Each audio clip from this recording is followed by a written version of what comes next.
Party వార్తలు వాస్తవాల్లో మనతోన్నారు BRS party senior నాయకులు దేవి ప్రసాద్ గారు, రాజకీయ విశ్లేషకులు గోసుల శ్రీనివాస్ యాదవ్ గారు. గుడ్ మార్నింగ్ అండి, వెల్కమ్ టు వార్తలు వాస్తవాలు.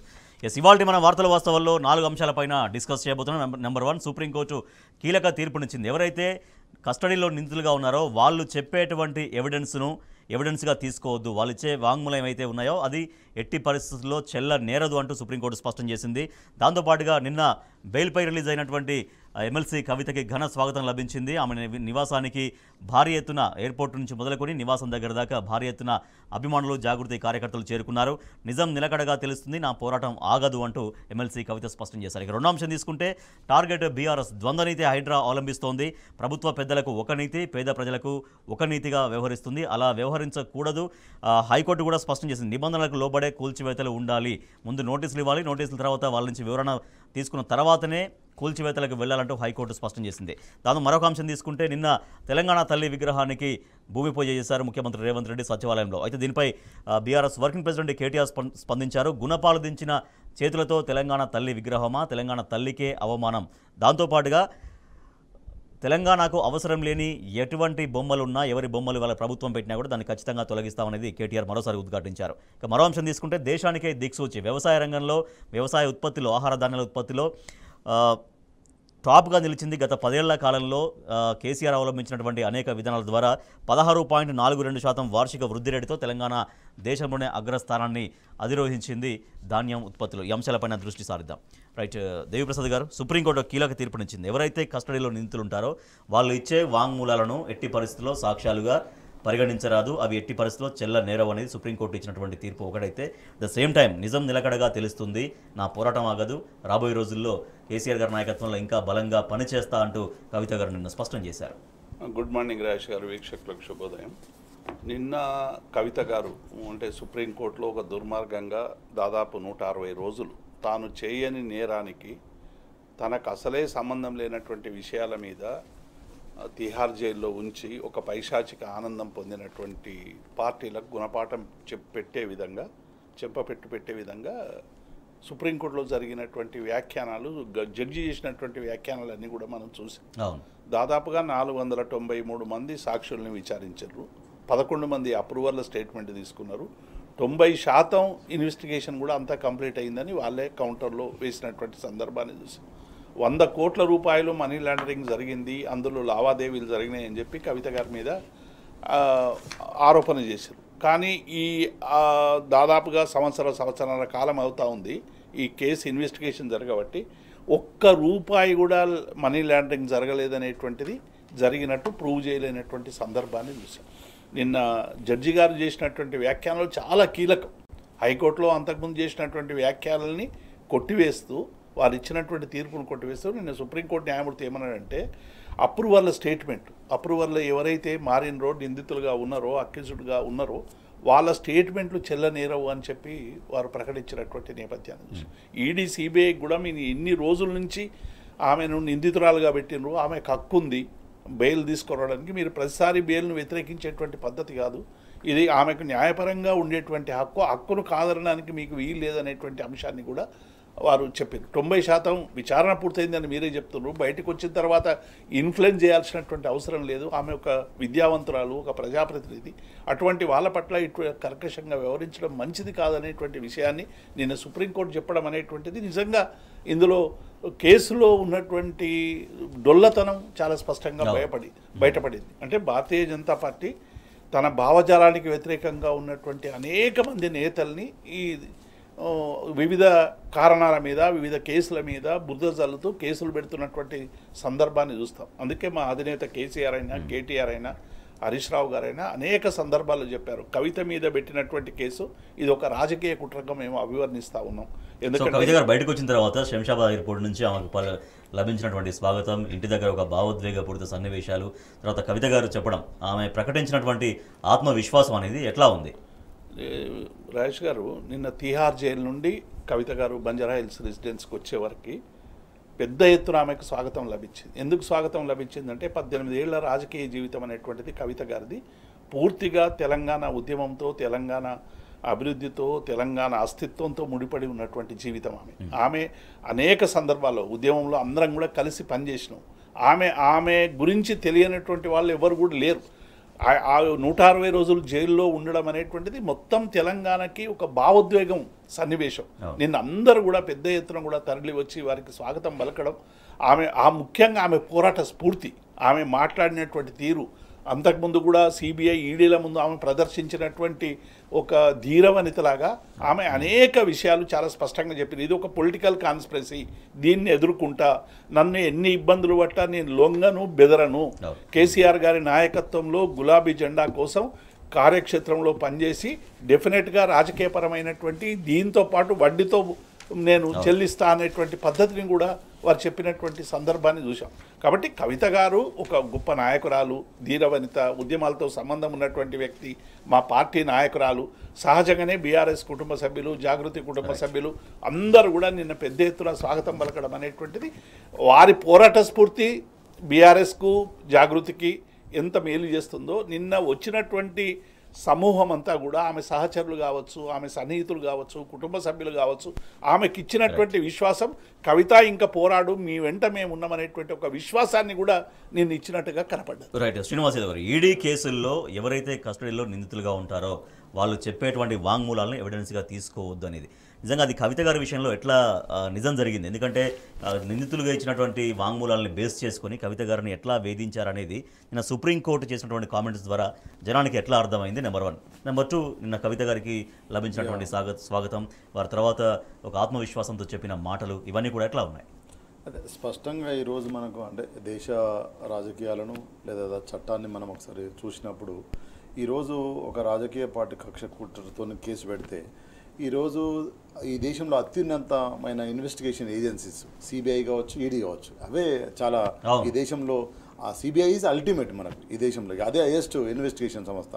అట్లాంటి ఇన్వెస్టిగేషన్ సంస్థ ఈ 165 రోజులు ఏమి చేసిందంటే ఏమి చేయలేదని స్పష్టంగా అర్థమవుతుంది. కాబట్టి ఏదో పొలిటికల్ కుట్రతోని మాత్రమే ఈ కేసులు పెట్టి చేయరు. తర్వాత నిన్ను దొంగ అన్న, నువ్వు అన్నంత మాత్రాన నా వాగ్మూలం ఎట్లా వెళ్తుంది? నేనే కదా నేను ఆరోపించింది. సో అది కోర్టు స్పష్టంగా చెప్పింది. దాదాపు 2-3 గంటలు చర్చ తర్వాత కోర్టులో జడ్జి గారు స్పష్టంగా చెప్పారు, ఇన్ని పేజీల డాక్యుమెంట్లు తీసి మీరు ఏమి సాధించారు, ఎందుకు ఇదంతా చేసినారు అనేది ఇంతకుముందు పెద్దలు దేవిప్రసాద్ అన్నగారు చెప్పినట్టు ఏమీ లేదు, ఎక్కడ కనిపించలేదు. కానీ ఈరోజు నేనేమంటున్నానంటే కవిత గారు పోరాటం కావచ్చు, కవిత గారు తెలంగాణ బీఆర్ఎస్ పార్టీలో ఒక కొత్త కోణం ఏంటంటే బీఆర్ఎస్ పార్టీ పుట్టిన ప్రతి నాయకుడు కూడా ఒక ఉద్యమంలో పుట్టిన నాయకులు, వాళ్ళంతా రాజకీయ లక్ష్యం కోసం పుట్టిన నాయకులు కాదు. కాబట్టి ఈ కేసులు, ఈ ఇబ్బందులు, ఈ దేశంలో బీజేపీ పార్టీ ఎట్లాంటిది చేస్తుంది, ఏ విధంగా మాట్లాడుతుంది, ఏ విధంగా తనకు యాంటీగా ఉన్న ఇంతకుముందు అన్న చెప్పినట్టు భావజాలం ఉన్న వ్యక్తులను ఎట్లా లోపరుచుకుంటుంది కేసులు పెట్టి, ఇట్లాంటి కేసులు చాలా కేసులు రకరకాలుగా. సో కాబట్టి ఇది తన భావజాలానికి ఎవరైతే వ్యతిరేకంగా ఉంటారో వాళ్ళందరినీ లోపరుచుకునే ప్రయత్నం చేస్తుంది. అది ప్రజాస్వామికవాదులు కావచ్చు, ఉద్యమకారులు కావచ్చు, పొలిటికల్ యాస్పిరెంట్ కావచ్చు, స్పష్టంగా ఇది కనిపిస్తుంది మనకు. కాబట్టి ఒక సాయిబాబాను చూసుకున్నా, ఈరోజు కవితను చూసుకున్నా, వీళ్ళందరినీ కూడా ఏదైతే యాంటీ వాళ్ళ భావజాలు అనుకున్నారో వాళ్ళందరినీ ఈ విధంగా కేసులు పెట్టి ఇబ్బంది చేయడం జరుగుతుంది. అదేవిధంగా కోర్టు కూడా ఇన్ని రోజులు చేసిన తర్వాత నువ్వు ఏమీ చెప్పలేకపోతున్నావు, చెప్తే నువ్వు చూపించాలి కదా, శిక్ష వేస్తారు కదా. జ్యుడిషియల్గా అల్టిమేట్ ఏంది, నువ్వు కాదు నేను కాదు. సో నీ అనుమానం వచ్చింది, నువ్వు కేసులు పెట్టినా పట్టుకొచ్చినావు. ఇన్ని రోజుల ఇన్వెస్టిగేషన్లో ఏమి నువ్వు తీసినామంటే చిల్లి గవ్వ కూడా ఏం తీయలేదు, ఏడ కనిపిస్తే నువ్వు ప్రొడక్ట్ చెప్పాలి కదా, అక్కడ చెప్పలేదు. కాబట్టి స్పష్టంగా న్యాయంగా ఈరోజు తెలంగాణ బిడ్డ కవిత, ఆమె న్యాయం ఉంది కాబట్టి బెయిల్ ఇచ్చింది, లేకపోతే ఎట్లా ఇస్తుంది? సో కాబట్టి ఇది కూడా ఇంకోటి ఏంటంటే బండి సంజయ్ స్టేట్మెంట్ కూడా ఈరోజు ఆయన ప్రభుత్వంలో ఉండి కాన్స్టిట్యూషన్ ఫ్రేమ్లో ఉండి ఈరోజు ఒక మంత్రి స్థాయిలో ఉండి జ్యుడిషియల్ నువ్వు ప్రశ్నిస్తే నువ్వు ఎట్లా కాన్స్టిట్యూషన్ ముఖ్యమంత్రి కూడా మాట్లాడారు, ముఖ్యమంత్రి బెయిల్ ఎట్లా వచ్చిందని ఆశ్చర్యం అర్థం కావట్లేదు రీతిలో మాట్లాడారు. వీళ్ళంతా మనము అవుట్ సైడ్ ఉండి ఒక పౌరుడిగా మనం అందరం ఉన్నాం, కానీ వాళ్ళు కాన్స్టిట్యూషన్ ఫ్రేమ్లో ఉన్నారు, కంప్లీట్ బాధ్యతగా ఉన్నారు. ఈరోజు అక్కడ ఉన్న కేంద్ర మంత్రి సంజయ్ కావచ్చు, ముఖ్యమంత్రి కావచ్చు, కాన్స్టిట్యూషన్ మీద ప్రమాణం చేసి రాజ్యాంగబద్ధంగా ప్రమాణం చేసి కూర్చున్న సీట్లో నీ జ్యుడిషియల్ నువ్వు ఎట్లా క్వశ్చన్ చేస్తున్నావు? జ్యుడిషియల్ అల్టిమేట్ కదా, విత్ ఇన్ ద కాన్స్టిట్యూషన్ ఫ్రేమ్లో జ్యుడిషియల్ ఉంది కదా. మీరు అది మర్చిపోయి అంటే దాన్ని బట్టి చూస్తే అర్థమవుతుంది వీళ్ళ కుట్ర ఎక్కడ ఉంది, దాగి ఉందని. వెల్కమ్ చేయాలి, what ever may be going on discussion, going on investigation, going on everything. కానీ దాన్ని అపోజ్ చేసుకుంటూ మీరు మాట్లాడుతుంటారు అంటేనే దాని వెనుక మీరు ఈ 160 రోజుల వెనుకల కుట్ర ఉందనేది స్పష్టంగా అర్థమవుతుంది.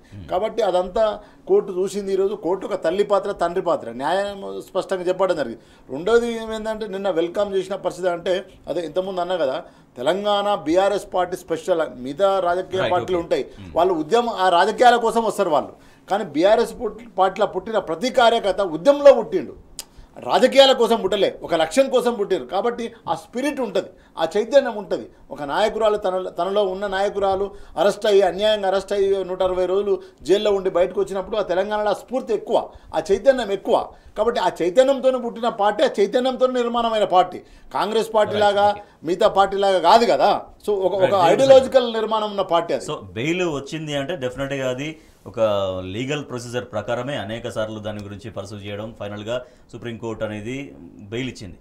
బెయిల్ ఇచ్చిన తర్వాత సుప్రీంకోర్టు తీర్పు విషయంలో కూడా రకరకాల వ్యాఖ్యానాలు వారు ప్రస్తావించినట్టుగా కేంద్ర మంత్రి స్థాయిలో ఉన్న వాళ్ళు, స్వయంగా రాష్ట్ర ముఖ్యమంత్రి ఉన్నటువంటి రేవంత్ రెడ్డి కూడా చాలా నిన్న ఇష్టార్ అయితేనే చిట్చాట్లో మాట్లాడారు. బెయిల్ రావడం ఏంటి, ఐ మీన్ ఎంతోమందికి రాని బెయిల్ ఇంత తొందరగా ఎట్లా వచ్చిందంటూ రకరకాలుగా సుప్రీంకోర్టు తీర్పునే వక్ర భాషను చెప్పేలాగా మాట్లాడినప్పుడు రాజేష్ గారు, ఆ అక్యూజ్డ్కు బెయిల్ అనేటువంటిది ఒక సాధారణమైనటువంటి జనరల్ రైట్, ఫండమెంటల్ రైట్ లాగా ఏ అక్యూజ్డ్ అయినా ఎంతకాలం జైల్లో ఉన్నప్పుడు ఛార్జ్షీట్ ఫ్రేమ్ చేసి 6 నెలల లోపల వాళ్ళకి బెయిల్ ఇవ్వాలనేటువంటిది నిబంధనలని డ్యూ ప్రొసీజర్ ప్రకారం మేము అనేక సందర్భాల్లో బెయిల్ కోసం ప్రయత్నం చేసినప్పుడల్లా కవిత గారు బయటకు వస్తారని మాకు విశ్వాసం ఉండే.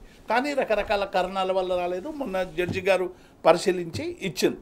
కానీ దీని మీద వ్యాఖ్యానాలు చేస్తున్న ఒక కేంద్ర మంత్రి వ్యాఖ్యానాలు చేయడం అంటే మేము ఏదో కాంగ్రెస్కు సంబంధించినటువంటి జడ్జీలను లాయర్లను ఉపయోగించుకొని ఏదో బెయిల్ తెచ్చుకున్నారు అనేటువంటి పద్ధతిలో, ఇద్దరు కుమ్ముక్కైనటువంటి పద్ధతిలో బండి సంజయ్ గారు మాట్లాడారు. ఒక కేంద్ర మంత్రి అంటే సుప్రీంకోర్టుకు సంబంధించినటువంటి జడ్జీలను ప్రభావితం చేసేటువంటి శక్తి రాజకీయ పార్టీలకు ఉంటుందని చెప్పుకోవడం అనేటువంటిది సిగ్గుచేటిది. ఒక కేంద్ర మంత్రిగా అనడం అనేటువంటిది అది ఏమందాం, జ్ఞానం లేదందామా, సమాజం పట్ల సరైనటువంటి సోయి లేదందామా, న్యాయ వ్యవస్థల పట్ల సరైనటువంటి దృక్పథం లేదందామా.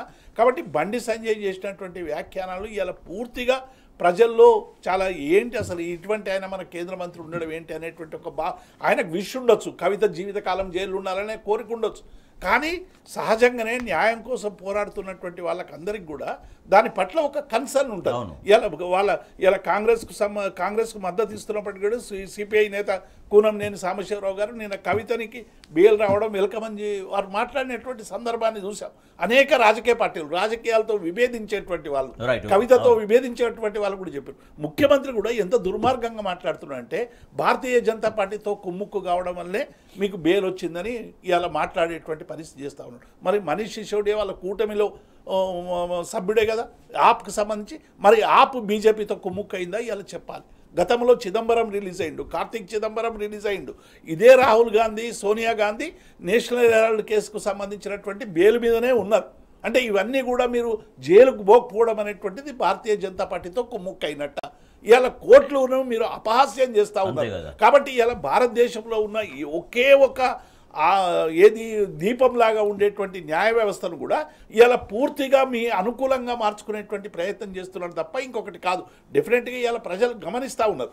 ఈడీ, సిబిఐ రెండు కూడా కేంద్ర ప్రభుత్వానికి సంబంధించినటువంటి ఏకపక్షంగా వ్యవహరిస్తున్నాయని నమ్మి కూడా మేము వాటిని గౌరవించడం. కవిత గారిని చూసి నేర్చుకోండి. పిలిచినప్పుడల్లా పోయింది, అడిగినదల్లా ఇచ్చింది, ప్రతి సందర్భంలోనూ కూడా ఒక ధీరవనితలా నిలబడ్డది, ఒక సామాన్య పౌరురాల్లాగా తనకు ఉండేటువంటి హక్కులను కాపాడుకునేటువంటి ఒక మహిళగా ఆమె ప్రయత్నం చేసింది. ఆ స్పిరిట్ను మీరు తెచ్చుకొని మాట్లాడండి. ఇలా ఒక మహిళ పట్ల మీరు ఇట్లా మాట్లాడడం అనేటువంటిది ఇది పూర్తిగా దుర్మార్గం అనేటువంటి విషయాన్ని మేము స్పష్టం చేస్తాం. అంటే మీరు ఇందాక అన్నట్టుగా ఒక చట్ట పరిధిలో ఉన్నటువంటి ఒక రాజ్యాంగబద్ధమైనటువంటి హోదాల్లో ఉండి కూడా సుప్రీంకోర్టు తీర్పును తప్పుపట్టడం అంటే ధర్మాసనాన్ని వ్యతిరేకించడమే, భారత న్యాయ వ్యవస్థను వ్యతిరేకించడమే, న్యాయమూర్తుల నాలెడ్జ్ని వ్యతిరేకించడమేనా? 100% కదా, అర్థమవుతుంది కదా. ఇప్పుడు అంటే ఎంత అనైతికల్ స్టేట్మెంట్స్ అంటే రెండు పార్టీలు. ఈయననేమో కాంగ్రెస్ ఎంపీ ఇచ్చినందుకు బెయిల్ ఇచ్చిందని ఈయన అంటాడు, కాంగ్రెస్ ముఖ్యమంత్రి. వాళ్ళేమో బీఆర్ఎస్ను బీజేపీ కలిసిందని అంటారు. It's a justice bus. ఇది అట్లా అనుకుంటే ఈరోజు మొత్తం ఈ దేశంలో వచ్చిన బెయిల్స్ అన్నీ అట్లనే అన్నట్టు ఇంతకుముందు అన్నగారు చెప్పినట్టు గతంలో ఎన్నో కేసులు ఉన్నాయి. మరి అట్లా అనుకుంటే అంటే వాళ్ళు ఎథికల్ అంటే అనెథికల్ స్టేట్మెంట్స్ ఇస్తున్నారు. ఇది రైట్ వే కాదు. సో మనం ఒక నైతికంగా రాజకీయాలు చేయాలి, చట్టపరంగా మనం మాట్లాడుకోవాలి. Court is ultimate is the judgement. ఏ అక్యూజ్కైనా ఎవరికైనా కూడా కోర్టు నువ్వు కాదు, నేను కాదు, పోలీస్ వ్యవస్థ కాదు, సిబిఐ ఒక ఇన్వెస్టిగేషన్ ఈ దేశంలో అత్యుత్తమైన స్థానంలో ఇన్వెస్టిగేషన్. అదే ఏం తేల్చలేకపోయింది. తేల్చలేనప్పుడు కోర్టు ఒక నిర్ణయం తీసుకుంటారు, వెల్కమ్ చేయాలి. It's continue process.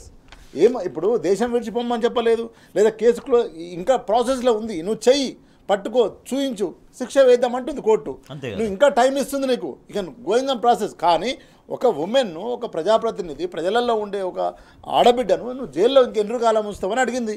దాన్ని ఆ కోణం నుంచి ఇవ్వడం జరిగింది. కాబట్టి ఈ investigation going on process. Yes BRS నేతల నిర్మాణాలని కూల్చివేయడమే లక్ష్యంగా హైడ్రా ముందుకు వెళ్తోందా అంటూ బీఆర్ఎస్ పార్టీ ప్రశ్నిస్తోంది. అదే ఓవైసీ మెడికల్ కాలేజీకి సమయం ఇస్తామని సీఎం కానీ హైడ్రా కమిషనర్ కానీ మాట్లాడతారు. The same time BRS party నాయకుడైనటువంటి ఎమ్మెల్యే మర్రి రాజశేఖర రెడ్డి విద్యా సంస్థలకు నోటీసులు రెండోసారి నోటీసులు ఇవ్వడం, తర్వాత కేవలం 1 వీక్లో అవన్నీ కూడా కూల్చేస్తామని చెప్పడం, ఇదేం ద్వంద్వ నీతి అనేది బీఆర్ఎస్ పార్టీ వేస్తున్నటువంటి ప్రశ్న.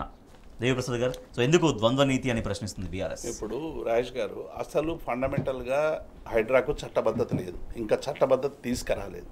ఇప్పటికే ఉన్నటువంటి జిహెచ్ఎంసీ కావచ్చు, స్థానిక సంస్థలు కావచ్చు, రకరకాల సంస్థలకి అనేక అధికారాలు ఉన్నాయి. ఈ కూల్చివేత కానీ, అక్రమ నిర్మాణాలు కానీ, రకరకాలు కానీ. ఇప్పటికి ఇంకా చట్టబద్ధత లేని సంస్థకి అది ఒక్కటి మాత్రమే పనిచేస్తుందని చూపించేటువంటి ప్రయత్నం చేస్తారు. మిగతా వ్యవస్థలన్నీ కూడా కుళ్ళిపోయినాయి, పనికి రావని ప్రజలకు చెప్పేటువంటి ప్రయత్నం చేస్తారు. అసలు జిహెచ్ఎంసీ వేస్టు, రెవెన్యూ వేస్టు, కేవలం ఒక హైడ్రా మాత్రమే రక్షించగలుగుతుంది అనేటువంటి ఒక హైప్ను క్రియేట్ చేసి మిగతా ప్రభుత్వ వ్యవస్థలన్నింటినీ కూడా చట్టబద్ధత ఉన్న వ్యవస్థల్ని కుప్పగొల్చే ప్రయత్నం చేస్తున్నారు, చట్టబద్ధత లేని సంస్థల్ని పైకెత్తేటువంటి ప్రయత్నం చేస్తున్నారు. ఒకటి. రెండవది, నిన్న రంగనాథ్ గారు, కమిషనర్ గారు మాట్లాడుతూ అకాడమిక్ ఇయర్లో మేము ఏ ఎఫ్టీఎల్లో ఉన్నా, బఫర్ జోన్లో ఉన్నా విద్యా సంస్థలకు సంబంధించిన వాటివి మేము డిస్టర్బ్ చేయం, ఎంక్వైరీ చేస్తున్నాం, మార్కింగ్ చేస్తున్నాం, వాళ్ళకి టైం ఇస్తాం, పిల్లలు పోయిన తర్వాత మే జూన్లో సెలవులు ఉన్నప్పుడు మేము వాటిని కూలుస్తామని చాలా స్పష్టంగా వారు ప్రకటించారు. ఎందుకు ప్రకటించారు?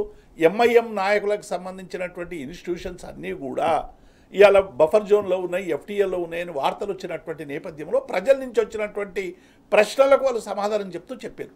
కానీ రెండవ వైపు ఈ ద్వంద్వనీతి ఎందుకంటున్నామంటే, ఇవాళ మా మర్రి రాజశేఖర రెడ్డి అనేటువంటి మా గౌరవ శాసనసభ్యుడికి సంబంధించినటువంటి ఇన్స్టిట్యూషన్స్ కావచ్చు, మల్లారెడ్డికి సంబంధించిన ఇన్స్టిట్యూషన్స్ కావచ్చు, మా పల్లా రాజేశ్వరరెడ్డి గారికి సంబంధించిన ఇన్స్టిట్యూషన్స్ కావచ్చు, వీటికి అన్నిటికీ సంబంధించినటువంటి అన్ని ఆధారాలు, అనుమతులు ఉన్నప్పటికీ కూడా మేము 7 రోజుల్లో కూల్చివేస్తామని నోటీసులు ఇవ్వడం అనేటువంటిది ఇది మేము ద్వంద్వనీతి అంటున్నాం. అది విద్యా సంస్థనే, ఇది విద్యా సంస్థనే, ఇది మెడికల్ కాలేజు, అది ఇంజనీరింగ్ కాలేజు, అవి కాలేజీలు. కాబట్టి మీరు కాంగ్రెస్ పార్టీ పట్ల మీకు అనుబంధం ఉన్నటువంటి పార్టీల పట్ల అనుసరిస్తున్నటువంటి తీరు ఒక రకంగా ఉంది. బీఆర్ఎస్ పార్టీకి సంబంధించినటువంటి ఇప్పుడు పల్లా రాజేశ్వరరెడ్డిని వేధించడానికే మీరు చేస్తున్నటువంటి సందర్భాన్ని మొన్న హరీష్ రావు గారు ప్రెస్ మీట్ పెట్టి పల్లా రాజేశ్వరరెడ్డి గారు కూడా వివరించారు కదా. అన్ని అనుమతులు ఉన్నప్పటికీ కూడా ఇవాళ అక్రమంగా చేసుకున్నామని చెప్పి ఇవాళ ఒక కేసు పెట్టేటువంటి ప్రయత్నం చేస్తూ ఉన్నారు. ఇవాళ రాజశేఖర రెడ్డికి సంబంధించి కూడా అదే జరుగుతుంది. కాబట్టి ఈ ద్వంద్వనీతిని వీడాలి. రెండవది, ఇలా ఫామ్ హౌస్, కేటీఆర్ గారి మిత్రుడికి సంబంధించినటువంటి జన్వాడ ఫామ్ హౌస్కేమో మీరు రోజు పత్రికలు లీకులు ఇచ్చి పోయినప్పుడల్లా ప్రజలకు చెప్పి దాన్ని అటు కొలుస్తున్నాం, ఇటు కొలుస్తున్నాం, ఏమో చేస్తున్నామని చెప్తున్నారు. మరి మీరు రహస్యంగా ఎందుకు సర్వేలు చేస్తున్నారు మంత్రులే అందరి? మరి పొంగులేటి శ్రీనివాసరెడ్డిది రహస్యంగా ఎందుకు కొలతలు చేస్తున్నారు? మహేందర్ రెడ్డి ఎందుకు కొలతలు చేస్తున్నారు? ఇంకా చాలా మంది మీరు ఎందుకు కొలతలు చేస్తున్నారు? కేవలం రహస్యంగా చేయాలంటే అది వస్తుందా లేదా చెప్పి మంత్రి గారికి చెప్పాలి కదా, ఎట్లనే చేసి దాన్ని తగ్గించాలి కదా. తగ్గించి అది లేదని ఇలా ప్రకటించుకునేటట్టు ప్రయత్నం చేయాలి. ఏవో 1-2 కొడతారు. వాళ్ళ తమ్మునికి ఏదో నోటీస్ ఇచ్చారు, ఏమంటే నా కుటుంబ సభ్యులకే ఇచ్చినా ఇంకా మిగతా వాళ్ళు ఏంది అని చెప్పుకోవడానికి 1-2 చేస్తూ ఉన్నారు. కానీ వాళ్ళ టార్గెట్ అంతా కూడా ఇవాళ బీఆర్ఎస్ నాయకుల ఆస్తుల్ని కొల్లగొట్టేటువంటి పని చేస్తారు. మీరు ఏం చేస్తారో చేయండి. ఇవాళ బీఆర్ఎస్గా మేము అడుగుతున్నది ఏంటంటే, మీరు ఎన్ఓసీలు ఇచ్చిర్రు, ఆక్యుపెన్సీ సర్టిఫికేట్లు ఇచ్చిర్రు, జిహెచ్ఎంసీ పర్మిషన్లు ఇచ్చిర్రు, ఎలక్ట్రిసిటీ పర్మిషన్లు ఇచ్చిర్రు. ఇన్నిచ్చే అపార్ట్మెంట్లు కట్టుకున్నటువంటి అనేక మంది మధ్యతరగతి ఉద్యోగులు కావచ్చు, సాఫ్ట్వేర్ ఇంజనీర్లు కావచ్చు, ఇంకా రకరకాల వాళ్ళు కావచ్చు, ఉన్న ఆస్తులు పల్లెల్లో అమ్ముకొని ఇలా ఒక అపార్ట్మెంట్ కొంటే మీరు వాళ్ళకు నోటీసులు ఇవ్వకుండా, రంగనాథ్ గారు ఏమంటారు, నాకు నోటీసులు ఇచ్చే పని నాది కాదంటున్నారు. ఆయన స్పష్టంగా నేను ఇంటర్వ్యూలో చెప్పాడు, నోటీసులు ఇచ్చే పని జిహెచ్ఎంసీ అంటారు.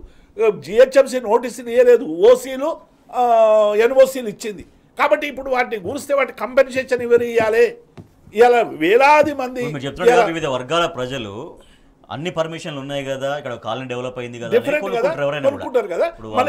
తీసుకోను రకరకాల మార్గంలో వాళ్ళు కొనడానికి కారణం ఏంది? జిహెచ్ఎంసీ పర్మిషన్, ఓసీ, అంతే. ఇవే ప్రామాణికంగా చూస్తాం కదా. ఇవి ఉన్న వాటిని మీరు కూలుస్తా ఉంటే మరి మోసం చేసిన వాళ్ళని మీరు ఎందుకు కేసులు పెట్టారు? ఎందుకు అరెస్టులు చేయరు? వీళ్ళకి ఏమైనా మీరు కంపెన్సేషన్ ఇస్తారా, ఇయ్యరా? ఒకవేళ లేకుంటే ఆత్మహత్యలు జరుగుతాయి. ఒక ఆస్తి పోయిందంటే ఇక వారికి దిక్కెక్కడ రాజేష్. కాబట్టి డెఫినెట్ గా జీవితం పోయినట్టే కదా, జీవితం పోయిన ఇటువంటి వాటి పట్ల ప్రభుత్వం స్పందించాలని మేము నిజంగా ఆక్రమణలు ఎవరైనా కూడా కూల్చేయాలి. అది హైడ్రా ఇప్పుడు ఏవైతే ముందుకెళ్తుందో దాన్ని ఎవరు వ్యతిరేకించట్లేదు. ఎక్కడ వ్యతిరేకిస్తున్నారు? ఒకరికొక న్యాయం ఏంటి, ఒకరికొక న్యాయం ఏంటి, ఒకరికి సమయం ఇవ్వడం ఏంటి, ఒకరికి సమయం ఇవ్వకపోవడం ఏంటి, ఒకరికి జస్ట్ నోటీసులు ఇచ్చి ఆపడం ఏంటి, ఇంకొక ఇల్లు కూల్చడం ఏంటి, ఇది వేస్తున్నటువంటి ప్రశ్నలు. అట్లా కాకుండా హైడ్రా నిజంగా హైకోర్టు చెప్పినట్టుగా నిబంధనలకు లోబడే కూల్చివేతల ప్రాసెస్ అనేది ఎట్లా జరగాలి అంటే ఫస్ట్ ఒక మౌలికమైన ప్రశ్నలు గవర్నమెంట్ ముందు మీద ఉంచుతున్నారు ప్రజలు. మన దగ్గరికి రాకపోవచ్చు కానీ ఉంచుతున్నారు. ఎందుకంటే ఇప్పుడు హైడ్రా చేస్తున్న పనిని అందరూ వెల్కమ్ చేస్తున్నారు, మొత్తం సభ్య సమాజం వెల్కమ్ చేస్తుంది. ఒకటి, హైడ్రా అనేది పుట్టక ముందుకు ఈ రాష్ట్రంలో గవర్నమెంట్ ఆస్తులకు భద్రత లేదా? ఇంతకుముందు అన్నగారు చెప్పినట్టు దానికి సంబంధించిన డిపార్ట్మెంట్స్ లేవా? చెరువు సంబంధించి చెరువు డిపార్ట్మెంటు, ఇరిగేషన్ డిపార్ట్మెంటు, గవర్నమెంట్ భూములకు సంబంధించిన రెవెన్యూ డిపార్ట్మెంట్స్ ఉన్నాయి కదా, ఇవన్నీ ఉన్నాయి కదా. దే ప్రాసెసింగ్ అవి ఆపుతున్నాయి కదా, ఆపకుండా అయితే లేవు కదా. ఒకటి. రెండో విషయం ఏంటంటే ఈరోజు ఏదైతే ఇల్లు కట్టుకున్నారో, సరే ఫామ్ హౌస్లు ఏవైతే కట్టుకున్నారో ఎఫ్టీఎల్ ఉందో మొత్తం కూల్చేయండి, అది ఏదో రేకులు కొట్టి మళ్ళీ కోర్టు పోయి అప్పుడు కాదు, మొత్తం నిలమట్టం చేయాలండి. కానీ ఇక్కడ ఏమవుతుందంటే పొలిటికల్ కుట్ర జరుగుతుంది. ఓన్లీ జన్వాడ చుట్టే మొత్తం తిప్పుతుండ్రు. అదే కేటీఆర్ ఫామ్ హౌస్ చుట్టే పాలిటిక్స్ తిప్పితే ప్రజలకు అనుమానం వస్తుంది స్పష్టంగా. రెండోది, ఈరోజు నేను ఒక దగ్గర వెంచర్ చేసినప్పుడు ఒక ఫ్లాట్ కట్టుకొని ఇల్లు కట్టుకున్నాను, నాకు మొత్తం గవర్నమెంటే పర్మిషన్ ఇచ్చింది కదా. ఇప్పుడు అన్నగారు చెప్పినట్టు ఎలక్ట్రిషియన్ పర్మిషను, నీళ్ళ పర్మిషను, ఎన్ఓ సర్టిఫికేట్, ఇవన్నీ ఎవరు ఇచ్చిండ్రు? గవర్నమెంట్ ఇచ్చింది. నువ్వు కూడా గవర్నమెంటే కదా. ఈరోజు నాయకులు మార్చిర్రు అని అంటే ఈ నాయకుడు ఉంటాడు, పాలసీ చేసి ఇంకో నాయకుడు వస్తాడు. కానీ ఈరోజు ప్రభుత్వం అక్కడే ఉంది కదా. ఇప్పుడు నేనేమంటున్నా, అదే సినిమా ఉంది అపరిచితుడు సినిమాలో, ఆయన ఒక అడ్వకేట్ బండి వైరు తెగిపోతే మొత్తం ఆ వైరు తయారు చేసినోడు, ఆ రోడ్డు తయారు చేసినోడు, ఆ కరెక్ట్ ఎలక్ట్రికల్, ఇప్పుడు మొత్తం కేసులు ఫస్ట్ ఈ రంగనాథ్ గారు కేసులు పెట్టాల్సింది పర్మిషన్ ఇచ్చిన ఆఫీసర్ అందరి మీద పెట్టాలి 100%. ఎందుకంటే ఇప్పుడు పాలసీని తయారు చేసింది రాజకీయ నాయకులు, పాలకులు అయితే డిసిషన్ ఇంప్లిమెంట్ చేసింది డిపార్ట్మెంట్స్ కదా. All departments in the court. Why not? ఎందుకు చేయకూడదు? వాళ్ళే కదా మొత్తం పర్మిషన్లు ఇచ్చింది. వాళ్ళు పర్మిషన్లు ఇచ్చి పైసలు తీసుకొని కథం పక్కన పెట్టి ఈరోజు నువ్వు కూలుస్తానంటే ఎవడు ఆగం కావాలి? ఇల్లు అనేది ఏంటంటే జీవితం. ఒక రిటైర్మెంట్ అయినాక కొట్టుకునే ఫ్లాటు, ఒక లోన్ తీసుకొని నెల నెల రక్త మాంసాలను అమ్ముకొని కడుతున్న ఫ్లాట్, అది డబ్బులు కష్టపడి వాడు తినడం. నువ్వు ఈరోజు నేను కూలుస్తా అని మొదలు పెడితే ఎక్కడ కూలుస్తావు? ఎవరికి కూలుస్తావు? ఇన్ని రోజులు డిపార్ట్మెంట్ లేవా? ఇది పొలిటికల్ ఏదో ఒక డ్రామా కోసమే హైడ్రా కనిపిస్తుంది తప్ప నిజాయితీగా చేస్తలేదు. ఇంతకుముందు డిపార్ట్మెంట్లను కూడా పిలవాలి, నువ్వు హైడ్రాలో గుంజాలే. మీరు ఎందుకు ఇచ్చిండ్రు? ఎఫ్టీఎల్ పర్మిషన్ ఉంటే పర్మిషన్ ఎట్లా వచ్చింది? ఎవడిచ్చిండు పర్మిషన్ ఇవ్వకుండా ఎవడు కట్టుకోడు కదా. అది ఏ పార్టీ ప్రజలు స్వాగతిస్తున్నారు. రాష్ట్ర వ్యాప్తంగా హైడ్రా లాంటి వ్యవస్థ రావాలని కోరుకుంటున్నారు అనేది హైడ్రా సమర్థించుకుంటున్నారు. నేనేమంటున్నా, అసలు హైడ్రా వచ్చింది దానికంటే ముందు లేవా అంటున్నా నేను. ఇప్పుడు అన్న కంటిన్యూషన్లో నేను మాట్లాడుతున్నా. రెవెన్యూ డిపార్ట్మెంట్ లేదా ఇరిగేషన్ డిపార్ట్మెంట్ లేదా ఎలక్ట్రికల్ డిపార్ట్మెంట్ లేదా? ఎట్లా ఇస్తావు? గుడిసెలు వేసుకుంటే ఎక్కడన్నా ఇంత గవర్నమెంట్ జాగా అరెకరమో అద్దెకరం ఉంటే గుడిసెలు వేసుకుంటే రాత్రికి వచ్చి బుల్డోర్లు పెట్టి కూలగొడతారు. మరి ఎవడు వచ్చి కూలగొట్టిన? అప్పుడు హైడ్రా ఉందా? లేదు. రెవెన్యూ ఉంది. మరి రెవెన్యూ ఏం చేసింది ఇదంతా? సో కాబట్టి ఏంటంటే ఇది ఒక పొలిటికల్ కాన్ఫరెన్స్ లాగానే నడుస్తుంది తప్ప లేదు. ఇప్పుడు మీరు అన్నారు తిరుపతి రెడ్డికి నోటీసులు ఇచ్చినారు. తిరుపతి రెడ్డి మొత్తం నిలమట్టం తీసి ఆ ల్యాండ్ గుంజుకోవాలి. 2 లేకులు వలగొట్టి 2 రేకులు తీసేసి మేము తిరుపతి రెడ్డి ముఖ్యమంత్రి అన్న ఇల్లు కూడా కూల్చినామని పొలిటికల్ డ్రామా వద్దు ఇక్కడ. స్పష్టంగా ఆయన మొత్తం నీలమట్టం చేసి ఆ భూమిని స్వాధీనం చేసుకోవాలి ప్రభుత్వం. అప్పుడు అయితే అది జరిగే పని అది. కాబట్టి ఏంటంటే ఈరోజు వాస్తవంగా అంటే ఆ టాపిక్ డైవర్ట్ అవుతుంది. కానీ ఈరోజు రైతు బంద్ వేయాలి. ఇప్పటికీ శనుగు పడ్డది, కరగట్టయింది. రైతు బంధు లేదు, అది అత్తలేదు అంటే డైవర్స్ పాలిటిక్స్ చేస్తుంది అనేది అర్థమవుతుంది రాష్ట్ర ప్రజలకు. రుణమాఫీ సాయం కదలలేదు. Rythu Bandhu is the most important. ఇప్పుడు రైతు భరోసా వేయలేదు ఇప్పటి వరకు. నాట్లు వేసుకుంటున్నారు, కూలీలకు లేవు, డీజిల్కు లేవు, యూరియా బత్తాలకు లేవు. అది పోయింది, ఆ చర్చలే పోయింది ఈ రాష్ట్రంలో. ఆ డైవర్స్ చేసి పడింది. హైడ్రా ఎవరిని కడుపు నింపుతుంది హైడ్రా? నువ్వు రైతు బంధు వేస్తే రైతుకు పైసలు పడతాయి. గత ప్రభుత్వం వేసింది కదా 10 ఏళ్ళు స్పష్టంగా. అవసరం పడ్డాయి కదా, కూలీలో పైసలు వచ్చినాయి కదా, ఇంత మంచి నాటేసుకున్నారు కదా. అది లేదు ఇప్పుడు చర్చ. హైడ్రా దిక్కుపోయిండ్రు. ఇదంతా పొలిటికల్ కుట్ర జరుగుతుంది అనేది ప్రభుత్వం గుర్తించాలి. డిసెంబర్ 9న తెలంగాణ తల్లి విగ్రహావిష్కరణ ఉంటుంది. ఈ మేరకు భూమి పూజ నిన్న జరిగింది సచివాలయంలో సీఎం రేవంత్ రెడ్డి చేతుల మీదుగా. అయితే గుణపాలు దించిన చేతులతో విగ్రహం ఏర్పాటు చేస్తున్నారా అంటూ కేటీఆర్ దీనిపైన ప్రశ్నించారు. తెలంగాణ తల్లికే ఇది అవమానం. ఎట్లా ఉందంటే గాంధీ విగ్రహాన్ని గాడ్సే పెట్టినట్టుగా ఉంది అంటూ ఆయన ఈ విగ్రహ భూమి పూజ సంబంధించి స్పందించారు కేటీఆర్. తెలంగాణ తల్లిని సమున్నతంగా ప్రశ్నిస్తామని. దీంట్లో రేవంత్ రెడ్డి ఏమన్నారంటే కొన్ని రూపురేఖలు మారుస్తాం, తెలంగాణ తల్లి రూపురేఖలు మార్చి ఆ విగ్రహాన్ని నెలకొల్పబోతున్నాం అంటూ స్పష్టం చేశారు. సో దీని పట్ల తెలంగాణ వాదుల నుంచి, తెలంగాణ ప్రజల నుంచి ఎటువంటి స్పందన రాబోయే రోజుల్లో వస్తుందో మనం చూడాల్సిన అవసరం ఉంది. దేవిప్రసాద్ గారు, ఇప్పుడు నిన్న రేవంత్ రెడ్డి గారు ప్రకటించినటువంటి తెలంగాణ తల్లి విగ్రహం మేము పెడుతున్నాం, అందులో అనేక మార్పులు చేస్తామని చెప్పిండు. ఈ మార్పు చేయడంలోనే కుట్ర ఉందనేటువంటి విషయం మనకు అందరికి కూడా తెలుసు. మార్పు ఏంటంటే ఇప్పటికే తెలంగాణ ప్రజలు కావచ్చు, మేధావులు కావచ్చు, కవులు, కళాకారులు ఉద్యమ నేపథ్యంలో ఒక ఊహాజనితమైనటువంటి ఏ రూపమైతే ప్రతిబింబించారో తెలంగాణ తల్లిట్లు ఉండాలని, అది అందరి ప్రజల్లో నిలిచిపోయింది. రాజేష్ గారు ఇప్పుడు ఎక్కడ పెట్టినా తెలంగాణ తల్లి విగ్రహం ఏదంటే పలానా రూపం అని చెప్పి మన తెలంగాణ భవన్లో ఉన్నటువంటి రూపాన్ని చూపిస్తారు. అదేదో కేసీఆర్ కట్టిండు కాబట్టి నేను దాన్ని ఆ రూపాన్ని మారుస్తా అని చెప్పి రేవంత్ రెడ్డి గారు అనుకుంటారు.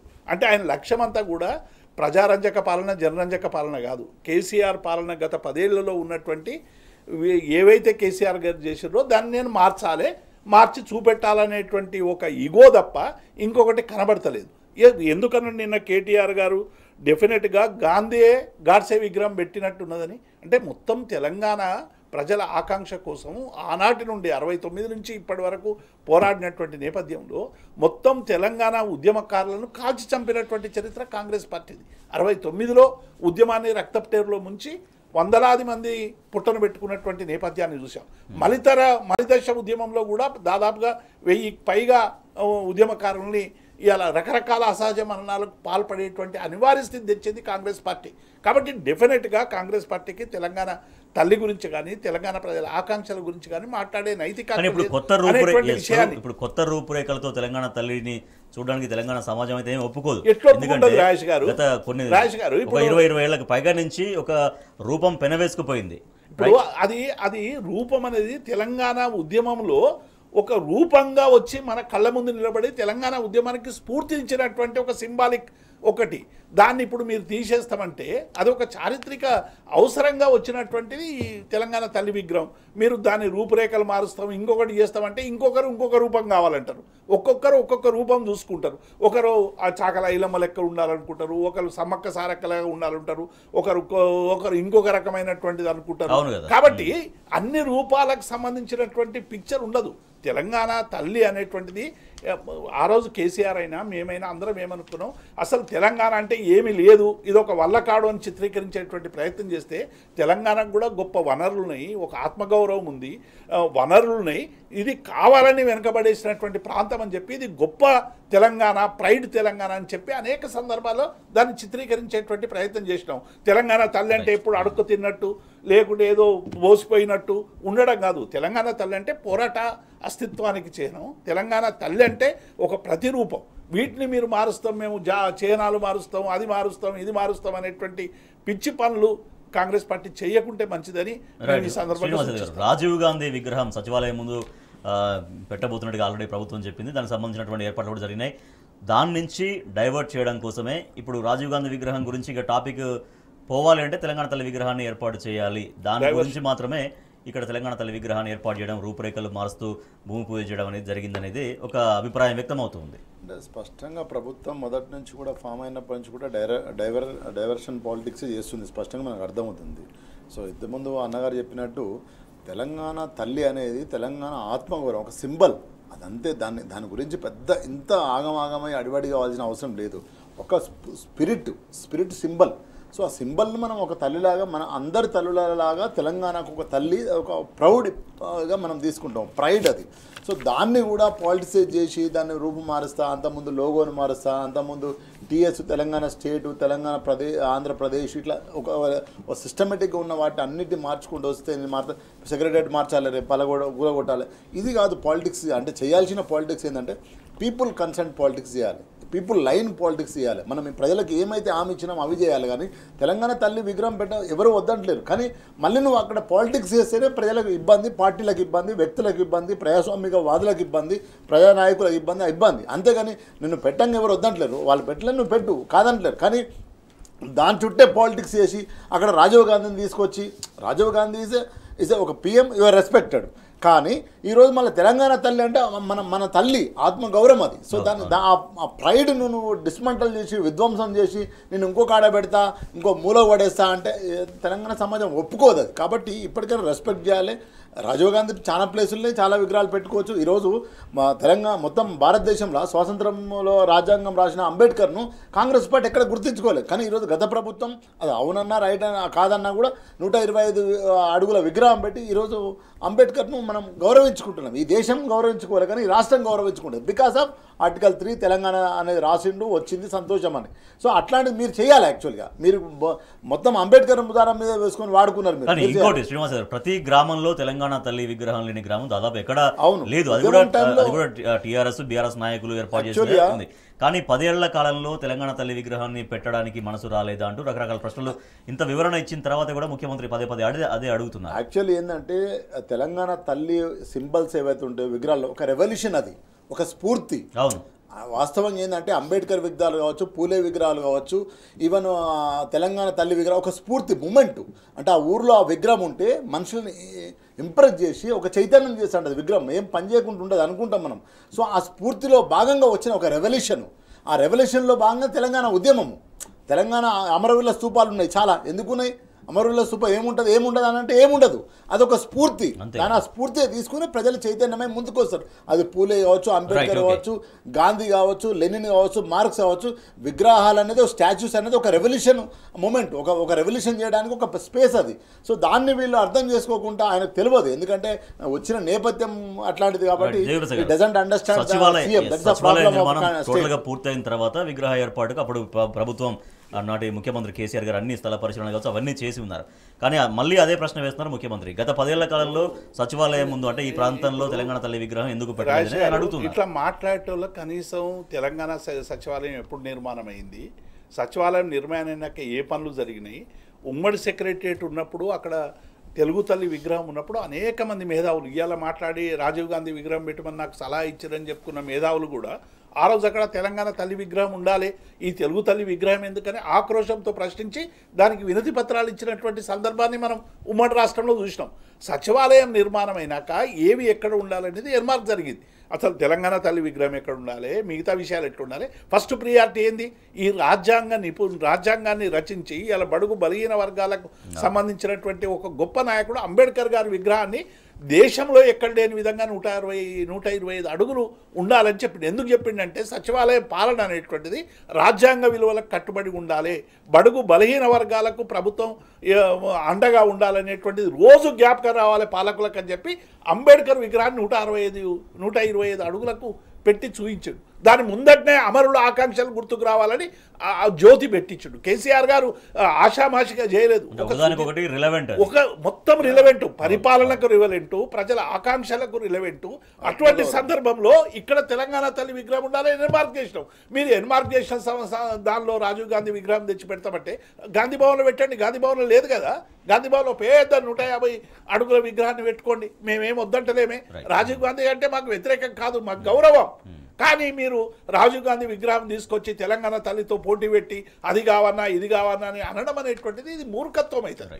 కాబట్టి రెండవది కూడా ఇవాళ పరిపాలన చూస్తూ ఉంటే ఎందుకు ఇవాళ మన తెలంగాణ 2018, 19 నుంచి 23, 24 వరకు దేశంలోనే ఆహార ధాన్యాల ఉత్పత్తులు అగ్రగామిగా ఉంది. ఇవాళ నిన్న టాప్ 1గా నిలిచింది 16.42తో.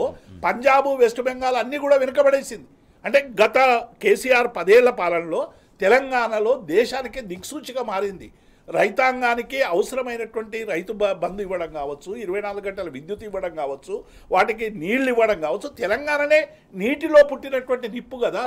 తెలంగాణలో నీళ్లు లేక అనేక మంది అసహజ మరణాలు పాలై, కరెంటు లేక, బోర్లలో నీళ్ళు రాక తల్లడిల్లి ఈ రైతాంగం అంతా కూడా ఘోషపెడతాయి కదా.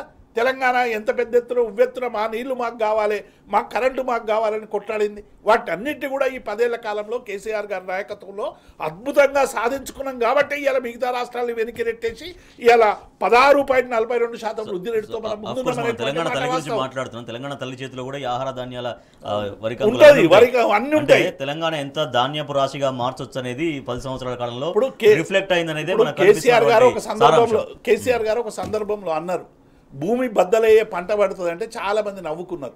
కానీ నిజంగానే భూమి బద్దలయ్యే పంట పండించి చూపించినటువంటి నాయకుడు కేసీఆర్ రైట్ గారు. ఓకే అదే అంటే శ్రీనివాస్ యాదవ్ స్పష్టంగా ఇప్పుడు అన్నగారు చెప్పినట్టు దేవిప్రసాద్ చెప్పినట్టు ఈరోజు 2014 మనం ఆహార ఉత్పత్తులు ఎక్కడ ఉన్నాము, ఈరోజు ఎక్కడ ఉన్నామో లెక్కలు చూస్తే అర్థమైపోతుంది. ఒకటి ఇంకో ఎగ్జాంపుల్ చెప్తా, గొర్రెల ఉత్పత్తిలో అంతకుముందు ఈ కేంద్ర ప్రభుత్వం చేసిన సెన్సస్లో మనం 5వ ప్లేస్లో 6వ ప్లేస్లో.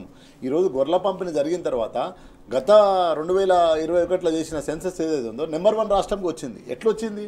ఊరికేనే వచ్చిందా? ఈరోజు గ్రామాలల్లో నీళ్ళు ఎట్లున్నాయి? అద్భుతంగా ఉన్నాయి. పంట 1 కోటి మెట్రిక్ టన్నుల లోపు ఉన్న వరి ధాన్యం ఈరోజు 3 కోట్ల మెట్రిక్ టన్నులు ఎట్లా అయింది? ఉత్పత్తి అయింది అంటే ఒక దీర్ఘకాలికమైన ప్రణాళిక ఉన్నది కాబట్టి ఈరోజు అయింది. కాబట్టి ఇప్పుడు ప్రభుత్వానికి ఇచ్చిన హామీలు ఏవైతే ఉన్నాయో, పాలకులు వచ్చిన హామీలు అయితే అవి అమలు చేయాలి, అటువైపుగా తీసుకుపోవాలి తప్ప ఏదో ఊరికేనే పొలిటికల్ డ్రామా లాగా ఓన్లీ పొలిటికల్ చుట్టూ తిప్పితే, రాజకీయాల చుట్టూ తిప్పితే ప్రజలు రాజకీయాలు కోరుకోరు. ఇప్పుడు పరిపాలన కోరుకుంటారు. ఇస్ ఓవర్ టు అయిపోయింది.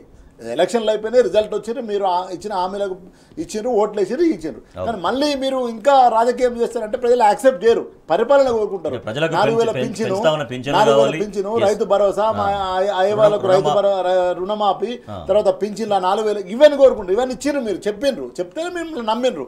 ఒక్క 1% తోని అవి చేయాలని కోరుకుంటున్నారు. ఇప్పుడు రాజేష్ గారు, మేము ఏమంటున్నాం, నిన్న ముఖ్యమంత్రి రేవంత్ రెడ్డి గారు ఏం చెప్పారంటే మేధావుల సూచన మేరకే సచివాలయం ముందు రాజీవ్ గాంధీ విగ్రహాన్ని మేము స్థాపిస్తున్నామని చెప్పారు. మేము టీ న్యూస్ ద్వారా, బీఆర్ఎస్ ద్వారా మేము డిమాండ్ చేస్తున్నాం, ఆ మేధావుల పేర్లు ఏందో ప్రకటించాం.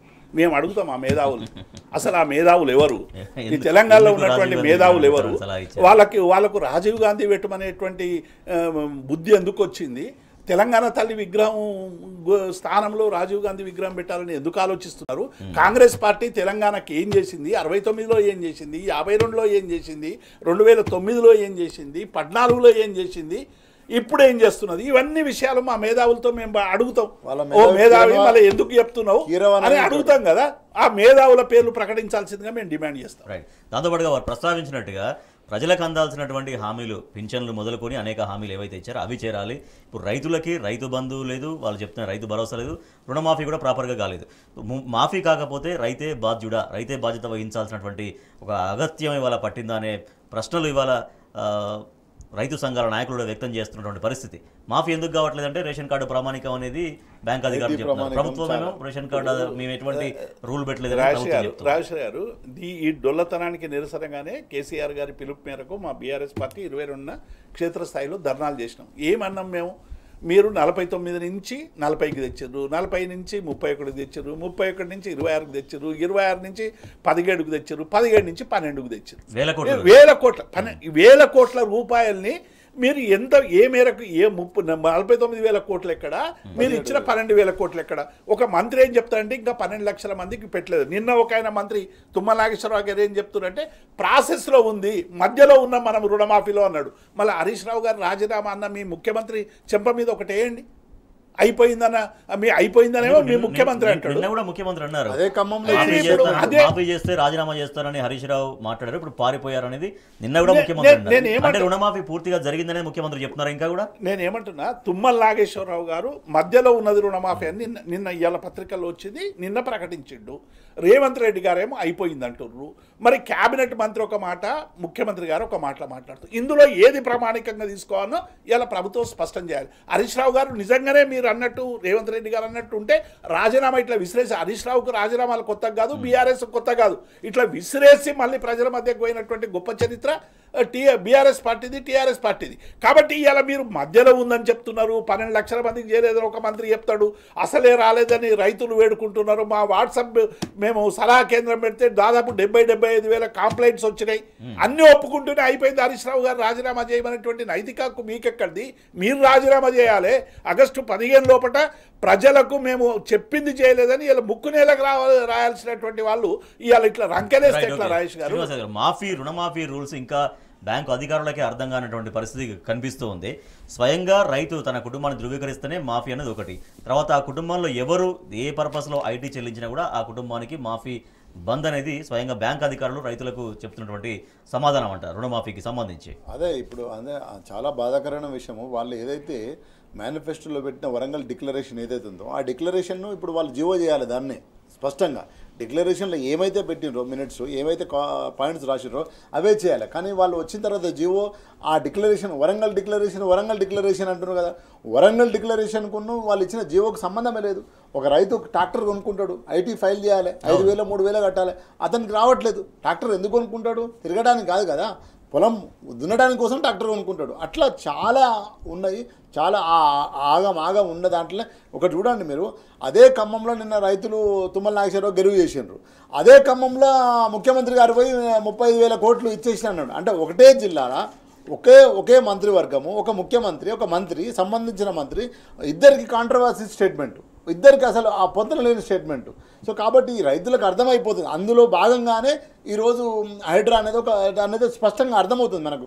సరే ప్రజలకు కొంచెం లేట్ అవుతుంది కావచ్చు, ఇబ్బంది జరుగుతుంది కావచ్చు, అర్థం కాకపోవచ్చు, కానీ బట్ 100% ఇది డైవర్స్ పాలిటిక్స్ జరుగుతున్నాయి.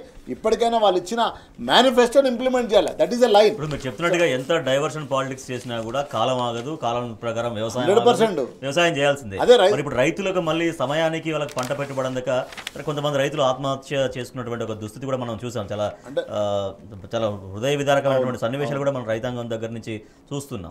వాటిని అడ్రస్ చేయారా ప్రభుత్వం? 2014 ఉండే పరిస్థితి మళ్ళీ మొదలవుతుందని అనిపిస్తుంది. ఒకప్పుడు కరెంటు 24 గంటల కరెంటు 10 ఏళ్ళు. అంతకుముందు పరిస్థితి ఏంది? మేము రైతు కుటుంబాల నుంచి వచ్చిన వాళ్ళం.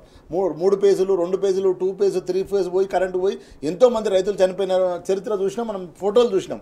ఈ రోజు మంచిగా వచ్చినారు. ఇంకోటి రైతు బీమా ఉంది కదా, రైతు బీమా 5 లక్షలు జూలైకి అయిపోయింది. ఇప్పటి వరకు దాన్ని ప్రీమియం కట్టలేదు ప్రభుత్వం, కట్టాలి.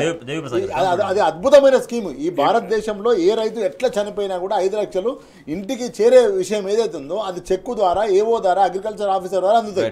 అది మర్చిపోయింది. ఆ ప్రీమియం కట్టలేదు. విగ్రహాలు కాదు, హైడ్రా కూల్చివేతలు కాదు, ఇప్పుడు కావాల్సింది రైతులకు ప్రజలకు ఏంటి, ప్రభుత్వం దానిపైన ఎట్లా కసరత్తు. ఇప్పుడు రాజేష్ గారు, హైడ్రా మీద బీఆర్ఎస్ పార్టీగా మేము చేసే సూచన ఏంటంటే, అసలు మొత్తం కోట్లాది మంది హైదరాబాద్ నగరంలో ఉన్నటువంటి ప్రజలందరూ కూడా భయాందోళనలో వెళ్తూ ఉన్నాయి. అసలు ఓ ప్లాట్ కొనం, నాది ఎల్లుందో అర్థం కాని పరిస్థితి అని చెప్పి ఇలా ప్రతి ఇంట్లో ఇదే చర్చ జరుగుతూ ఉంది. ప్రభుత్వం ఏం చేయాలంటే, ఇక్కడ నా ఇంటికి దగ్గరలో చెరువైన కుంట ఉంటే నిజంగా ఇప్పుడు భయపడాల్సి వస్తుంది. Prevention is cure then better అన్నట్టు. ఇప్పుడు మీరు ఏం చేయాలి మొదలంటే, అసలు హైదరాబాద్ నగరంలో ఏ చెరువుల కింద మేము ప్లాట్లు కొనాలా కొనొద్దా, ఎక్కడి వరకు కొనాలో మొదలు నోటిఫై చేయండి. నోటిఫై చేసిన తర్వాత ఇవి కూల్చండి. ఇవి చాలా టైం ఉంది. కానీ మీరు ఇంకా కొనుక్కుంటూ పోతే వాళ్ళని ఇబ్బంది పెట్టేటువంటి ప్రయత్నానికి ప్రభుత్వం దిగజారొద్దని మేము విజ్ఞప్తి చేస్తాము. 2, రైతు రుణమాఫీకి సంబంధించి ఇవాళ మీ మంత్రులే చెప్తా ఉన్నారు. ముఖ్యమంత్రి ఒక మాట మాట్లాడుతున్నారు, మంత్రులు ఒక మాట మీరు అన్న 31,000 కోట్లైనా మీరు వెంటనే చెల్లించండి, రైతులను ఆదుకోండి. ఒకవేళ ఇప్పుడు రైతు భరోసా ఇప్పటి వరకు పడలేదు, అసెంబ్లీలో చర్చ పెడతామన్నారు, అసెంబ్లీ వాయిదా పడ్డది, ఇప్పటి వరకు రైతు భరోసా దిక్కు లేదు. మీరు ఇచ్చిన గ్యారంటీలు ఏవి కూడా అమలైతలేవు. కాబట్టి డెఫినెట్గా బీఆర్ఎస్ పార్టీ ఈ హామీలు అన్నీ కూడా అమలు చేయాలని ప్రజాక్షేత్రంలోకి పోతుంది, రైతులతో కలిసి రణం చేస్తుంది. ప్రజలకు ఏదైతే హామీలు ఇచ్చినారో అమలు పరిచే ప్రయత్నం చేయాలి.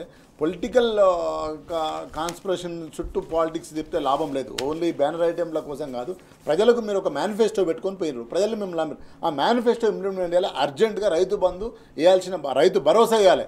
కనీసం రైతు బంధాన్ని వేస్తే రైతులు ఈరోజు ఏదైతే కరిగట్లయినాయి, నాట్లు పడుతున్నాయి. ఈరోజు డీజిల్కు, యూరియా బత్తాలకు, కూలీలకు చాలా డబ్బులు అవసరం. ఇప్పుడు ఈజ్ ఎ క్రూషియల్ టైం ఇది రైతుకు. అప్పుడు గతంలో ప్రభుత్వం ఇట్లా టెన్షన్గా టన్ అని పడ్డట్టు పడేది. రింగ్ మోగులని కేసీఆర్ గారు చెప్పారు.